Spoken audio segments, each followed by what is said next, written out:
Welcome back to part 2 of 3 Sixsmiths and 3 Frobishers. If you have not watched part 1, I highly suggest going back and watching it as to get a little bit more context so that you can fully understand what is being presented in this video. So at first glance and looking at these two birthdays, I can definitely see similarities.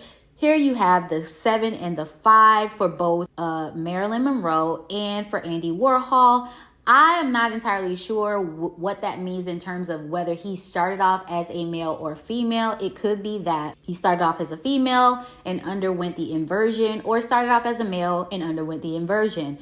If I had to have an educated guess, I would say that Marilyn Monroe started out as a male and inverted to a female, and this was in Andy's younger years that he portrayed this particular role in Hollywood. Also, the number 31 within Marilyn's death date also signifies number 4, which is a very androgynous number. When you think of the number 4, you think of the hangman or the man inverted, which is an upside down 4. So that's what I took from that. Also, if you look at Andy's death date, typically when I'm looking at these dates and I see that the years flip, like 1987 to 1978, that's a signifier to me that the character on the world stage is not done, and that is not their last role, and they intend to move on and do something else. Now, on Andy's number, you have on his death date 4 and 5, which turns out to be extremely significant, so remember that for the future. So the first thing I'd like to look at is the Niagara film starring Marilyn Monroe.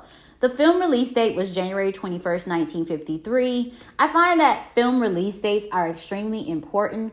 If you were to look at film release dates, in addition to the actors that are portrayed within that particular film, you'll always find a number cipher, meaning that their birthdays, their death days, their everything days all correlate together. And this is the science of numerology that they use in Hollywood in order for them to get whatever they're trying to achieve energetically for that particular film. I show this in one of my decodes called Joanna Man, You Want a Man, as well as the WNBA players Caitlin Clark and Angel Reese. Starting with the first connection of the film Niagara starring Marilyn Monroe, the film release date is January 21st, 1953. Here you can see those numbers. We know that Marilyn did die at the age of 36, which I found extremely linked throughout these decodes. Also, the film is 88 minutes long. Andy's gravesite is also along a route at a Byzantine Catholic cemetery on Route 88. Also, the address for that particular cemetery is 1066 Connor Road.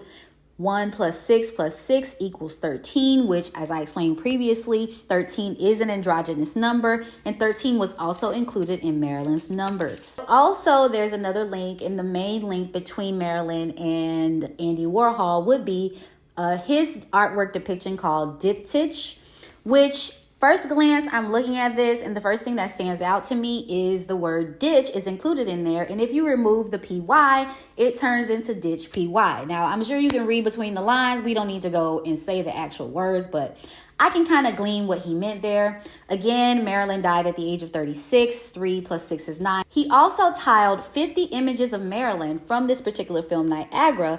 And what I find interesting is that upon looking at these images, you see her in full color, full of life, and then you see it go into black and white and gradually fade into some of the images being blurred out and blacked out altogether to fading all the way out.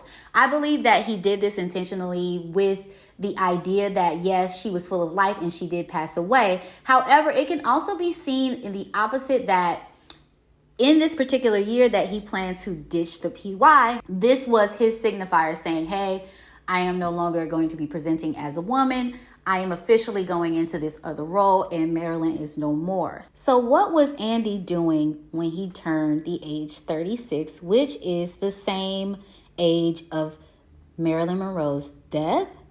Oh, he was creating portraits of 9 Jackies and 16 Jackies, which is also another clue that led me to believe that this was personal. It was the first thing that popped out at me because 9/16 is indeed my birthday.